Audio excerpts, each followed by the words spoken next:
Jag älskar fan att följa F1 och idag ska vi ta och kolla på de roligaste ögonblicken från just F1 Formel 1. Så den här är till er motorsportsvänner och som gillar framförallt F1. Jag gillar väl bara F1 när det kommer till motorsporten och inget annat följa där. Men skitkul att kolla på detta. Tycker det är kul när jag reagerar på någon sån här sak. Lämna en like! Glöm inte bort att prenumerera så kör vi. Formula 1 is known for the drama. Nej. Lando Stroll, okej, men de roliga möjligheterna då. Pollination, apparently. Vettel. But let's be honest, the real reason we keep coming back isn't just for the races. It's for the moments that make us laugh. Ja, kom igen nu då. Today we're diving into the side that proves these drivers aren't just world-class athletes. They're world-class entertainers. And with over a century of history, alltså, det finns ju mycket att ta härifrån. Non-stop laughs. So Ricciardo kommer med mycket du. Funniest, craziest moments. And who knows, I might be cooking up a part 2. Kimi Raikkonen, the king of unintentional humor. Whether he's drunk on ice cream or, well, just plain drunk. Han har ju sett på några av grejerna. Kimi has mastered the subtle art of not giving a creating iconic moments without even trying. But no moment captures the essence of the Iceman better than his antics at the 2006 Brazilian GP. You know Pele, right? Top 5 goal scorer in history, Brazil's top scorer for decades. Yeah, basically the GOAT before the term even existed. Well, Pele came to the grid that day to honor Michael Schumacher, planning to present him a special gift and greet all the drivers along the way. However, as the cameras rolled and he stood waiting, there was one notable absence. Yeah, a flying fin. Okay, vad ska han göra nu då? Martin Brundle famously chasing him down for an explanation. And when he finally caught up with the McLaren driver, the punchline was delivered. Kimi, you missed the presentation by Pele. Yeah. Will you get over it? Yeah, I was having a shoot. What made it even funnier was how this moment, this stupid exchange, overshadowed the presence of a football legend and the retirement of a motorsport icon. In any case, it just represented peak Iceman behavior. Honest, dry and real. Brazil seems to bring out his best, should I say, stand-up shows? Take 2012 for example, when Kimi went off track during the Brazilian GP and ended up on an old escape road. Kimi Raikkonen looks to be trying to find a route home early. To be fair, there used to be a shortcut there that led back to the track, and Kimi, being practical, remembered it. What he didn't realize was that the gate had been closed off years så det funkar inte längre. Det är svagt av honom. And then there's Abu Dhabi. Driving for Lotus, Kimi suddenly took the lead after Hamilton's DNF. Our race leader going very slowly indeed. Okej, strul med bilen så kommer Kimi Raikkonen istället. But while dealing with the intense pressure at Yas Marina, his race engineer, Simon Rennie, chimed in with some advice the Finn didn't ask for. Okay, Kimi, next car behind you is Alonso. Alonso 5 seconds behind you. I'll keep you updated on the gap. Leave me alone, I know what to do. Of course, the story didn't end there. Later in the race, Simon spoke up again. Kimi's response? Okay, Kimi, we need to keep working all 4 tyres, please. Keep working all. Yes, I'm doing all the time. We don't have to remind them. Simply the best. But let me ask you a question. Is there any driver even funnier than the Iceman? You guessed it. Your favorite Aussie, Daniel Ricciardo, he's taking a shower. Många älskar ju honom alltså. Is that test? Oh, the cheapest. Sorry guys. Making someone else take a shower. Han är inte kvar i F1 längre. That's the last year. Or somehow convincing others to take a shower with him. Daniel has demonstrated time and time again that he's as entertaining off track as he is on it. Holy mac and cheese balls. Best example, Silverstone 2022. Before the race, McLaren teammates Lando Norris and Daniel Ricciardo were invited by British television to entertain the crowd with a little friendly competition. The challenge? All you need to do is race to Matt Baker, who's holding up the brolly there, our presenter of Any Driven Monday. It's not that far. Well, always remember, kids, big balls are no joke. Lando Norris has stacked it down the main straight. Here comes Ricciardo, it's gonna be Alltså det är ju en smäll alltså. Framförallt om man inte är beredd. With crashes like that, winning a championship will be tough. Still, fans couldn't get enough of the moment, flooding social media with hilarious reactions. Crazy, huh? And if you think watching the clip was funny, just look at this picture. Seriously, take a second to appreciate everyone's expressions. Absolute comedy gold. Anyway, his approach goes even further. Daniel's antics extend to every corner of the paddock. Get out of here. Get out of here. including the moment he introduced the world to the shoey. According to Wikipedia, it's a tradition that has roots in Australian culture. What a surprise! And was first popularized in motorsport by Jack Miller in 2016 after his MotoGP win. But since then, it's Ricciardo who's taken the shoey to the next level. How? By getting everyone to take part in this strange ritual. From teammates to rivals, even presenters like Martin Brundle, famous actors like Sir Patrick Stewart, or even Gerard Butler. Yeah, the one who saved the president in the film. Isn't that cool? So I hear Mr. Butler does not drink alcohol. I respect that completely. But I believe he's going to drink some Red Bull out of my shoe right now, so... You've got to be kidding me. Alltså den där skon lär ju vara så jävla lökig efter att han har kört ett helt race med den liksom. This turned the moment from a small local tradition into a cultural phenomenon. And talking about cultural phenomenons, I'm pretty sure you're going to remember this one. Lando Norris isn't just one of the most talented drivers on the grid, he's also a dog toy. Jaha. Det är så här, massorna klipp de har inte sett på förarna liksom. Hope his career aspirations work out better than his attempt to free himself from the dog's mouth. And sure, we talked about Pele earlier, but let's be honest. Lando is the real. Ja, det är Norris, jaha. Han är ju med och driver en kanal också, Quadrant. Eller väl grundare där kanske. Han är väl med ibland. Som de grejerna. Han är ju också den generationen, alltså min generation. Med content och grejer. Sen är ni yngre såklart, men ja, ni fattar. Det är inte Hamilton direkt liksom i ålder.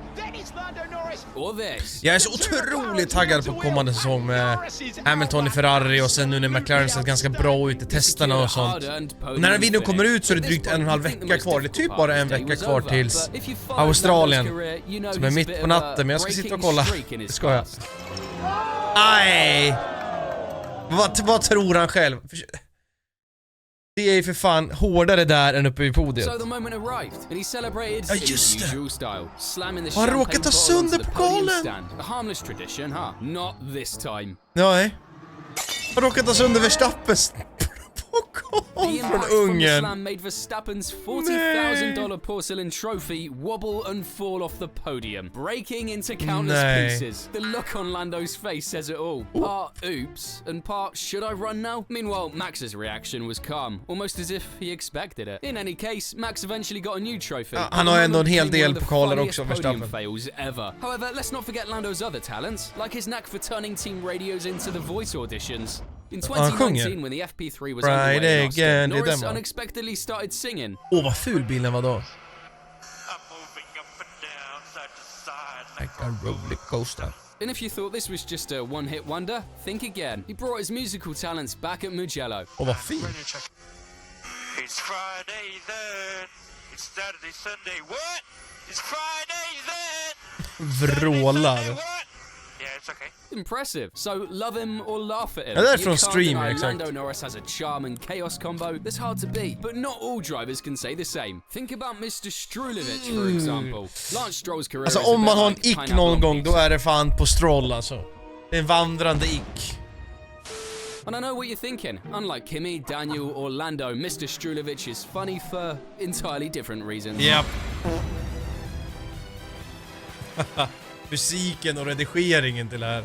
Fast forward to Monaco 2021. You want to know two things that makes this track so unique on the calendar? It's local broadcasting and its lack of overtaking. On one side, you've got the Monaco TV crew in charge of the broadcast, and on the other, you've got one of the tightest circuits where overtakes are like unicorn sightings. With that said, enter Sebastian Vettel, fresh out the pits and driving straight into an intense wheel-to-wheel battle with Pierre Gasly. Right behind him, Lewis Hamilton was waiting for any chance to capitalize on the fight ahead. It was the kind of actions fans live for. Fast, on the edge. Men vad gör Stroll i det här då? Should have been glued to this drama, but in a moment of truly inexplicable genius. Så de filmar Stroll istället för det där. We need to know who's going to come out in front as we see Lance Stroll hitting the barrier and going over the curb. Oh no, you gotta be joking. How did that happen? How did that happen? It wasn't Lance's fault, of course, but the absurdity of cutting to him during such a crucial moment turned this into an unforgettable memory. But while Monaco was full of random surprises, the real show came later that year in Sochi. See, as the race was coming to an end, the rain got heavier, making it harder for drivers to stay on track. Teams scrambled to make Norris fuckade i sin seger, men engineer asked an important question. Can you stay out on this condition? Can you stay out? Yes! Within Han säger ja, men... Lance not only lost control of his car. Nej, och den går sönder också, eller? Ja. Han kommer loss då. Into the wall. That's his teammate Lance Stroll just ahead. Nej! And Stroll wandering over to the left-hand side puts his teammate into the wall. Nej. Straight into Pierre Gasly's Alpha Tauri. Oh.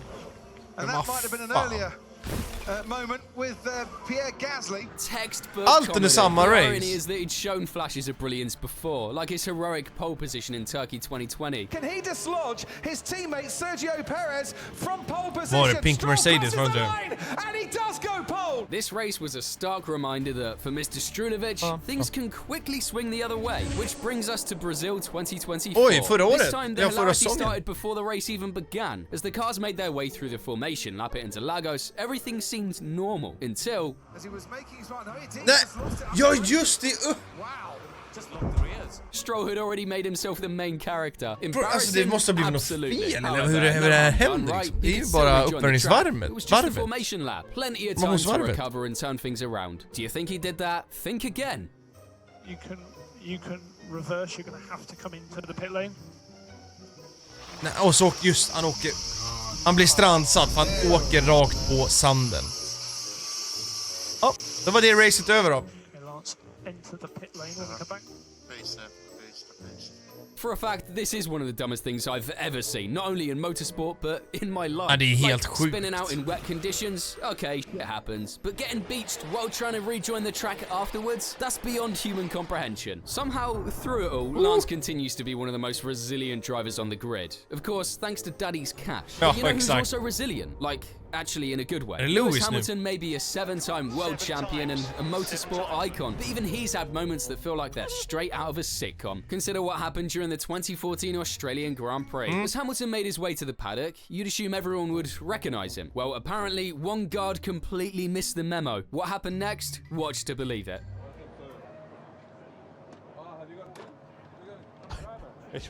Have you got a name, säger han. I couldn't stop laughing at the time, thinking, how bad have you got to be at your job to let that happen? Anyway, that's not the Brits' last random moment. Fast forward to 2021 in Hungary, after a chaotic first lap under wet conditions. Mycket när det har regnat alltså. Kul video hittills, mycket kul. Oh nej! Vad gör han? Yeah, pretty sure you remember that one. The red flag was waved, and by the time the race restarted, the track had dried. Every single driver decided to pit for slick tires. Every single one, except Sir Lewis Hamilton. As the lights went out, his sight alone on the grid was surreal. It almost felt like a glitch. Only the race leader is the only driver who's not come into the pit lane to change tires. Unfortunately, as entertaining as it was, the strategy didn't pan out. Hamilton pitted one lap later, rejoining the race at the back of the field. Am I last? Yeah, 8th in this. But with the odds stacked against him, Lewis did what Lewis does best. Come on, guys, get on it for the rest of the race, alright? As there goes Lewis Hamilton on Antonio Giovinazzi. He needs to clear a few cars to get near. Hur lyckas man göra det så jävla dåligt sådär? Double bubble. He took control, pulling off a brilliant recovery drive that saw him fight his way back to an astonishing second place. Lewis Hamilton from 14th comes back to finish on the podium. 14 var så många som krockade. Conclusion, don't mess with him. Who's the first driver that comes to mind when you think of Lewis? Maybe a certain Spaniard? Fernando Alonso's sense of humor is, to put it lightly, different gravy. From bizarre celebrations to top-tier TikToks.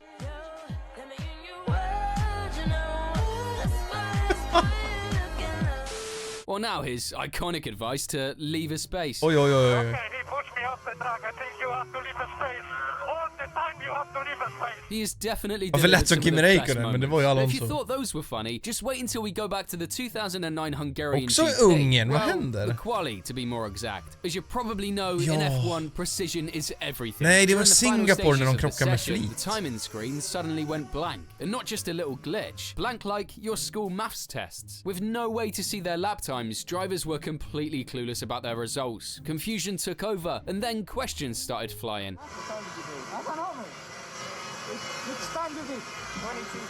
Which time you did? 22.5. Me 21.5.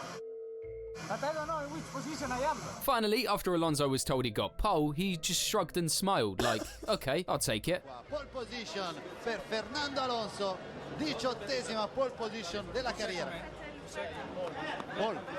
It's one of those moments that fans remember how strange it was. As strange as this commercial. Hey dude, I feel so confident speaking like an American. Me too. Can't wait to eat a hot dog. I'm totally psyched, American bro. Woo! Alright, maybe not as strange as that. All I can say is, thank goodness we have more places in America to enjoy great races, like Brazil for example. In 2015, during qualifying, Fernando's car broke down early on, but instead of getting angry, he grabbed a deck chair, sat by the track, and relaxed, like he was sunbathing.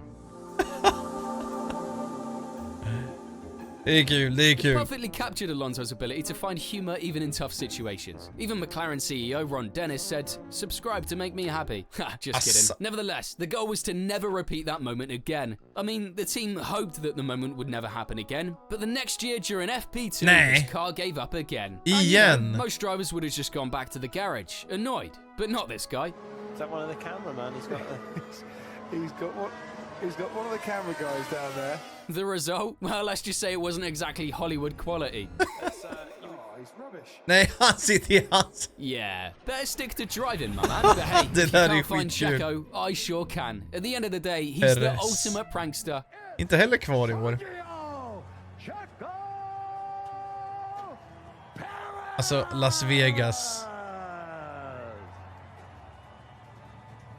Bruh. Over the years, Sergio has proven he's not just a skilled racer, but also a natural entertainer, whether it's through his off-track antics or leaving behind iconic memes. I say what? Checo has surely created great moments. Take his legendary team radio during the 2011 Japanese GP as an example. Starting from a tough 17th position, Perez worked his way up with smart tyre management and a flawless two-stop strategy, eventually landing in a strong 8th place. It was an impressive drive for a rookie, but the Mexican decided to add a little comedy into the mix. By the final stages, he was trying to hold that position when he suddenly radioed his team. Nej. Go to the finish line, keep pushing, go to the line, keep pushing, go to the line. Oh boy, that's a phrase that can send shockwaves through any garage, instantly raising alarms. However, before Sauber could panic, he quickly followed up with, I want to talk to you.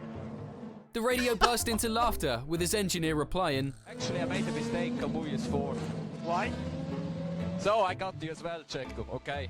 Absolute savage. Years later, that same cheeky charm was on display during the unique Red Bull Challenge in the forest, where drivers had to navigate their way through a balloon popping course. Pierre Gasly and Yuki Tsunoda, struggling with their car, became the first to hit trouble when their vehicle got stuck. A swarm of support crew members rushed in to help. As Checo and Max approached the scene, the Mexican driver immediately spotted an opportunity for mischief. You have to help. No, we don't have to. But we can. And it doesn't stop there. Red Bull's challenges have delivered some of the best Checo comedy we've seen. From the tortilla slap challenge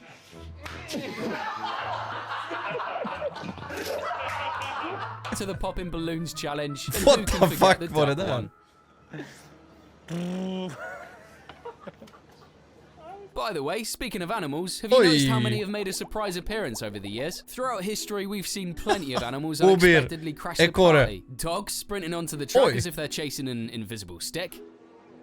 Livrädd. Birds that couldn't care less about what's happening beneath them. And of course, tell him, JP. Oh dear.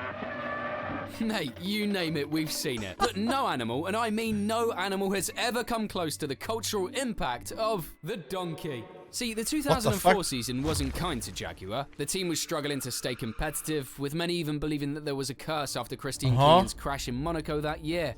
For some reason, and then he toboggans down on it. It's wedged underneath his right front wheel. Where a $300,000 diamond, yes, a real diamond, mysteriously vanished from his car. By the way, if you want that story, let me know in the comments. It's a wild one. But let's get back to what really matters. In the middle of all this chaos, the team decided they needed something to lift their spirits. Their solution? An unlikely mascot. More specifically, an inflatable donkey inspired by the Shrek character. Exakt. Det liknade det. And here's the best part. This donkey wasn't just for decoration, it got involved. As a driver? Why not? As an engineer, plotting strategies for the team. Whatever the role, the donkey was ready for it. But it didn't stop there. It became a grid celebrity, showing up at pre-race events and standing with the team like it belonged there. Sounds crazy, right? Fan, but here's the thing, F1, as in life, isn't just about speed and winning trophies. It's also about those funny, weird and unforgettable det måste vara roliga grejer som finns där med so fans special. och sånt där. For Jaguar, in one of their hardest seasons, the inflatable donkey stole the show, proving there's always room for a little joy, even in racing. So what did you think of the video? Det var kul att veta vad ni tycker. Här är inte så mycket som händer, inte så mycket som händer. Men det var kul att veta, ni som följer F1, vilka tror ni blir bäst i år? Vilka kommer att vinna? Sjukt svårt att se såklart, men vad tror du?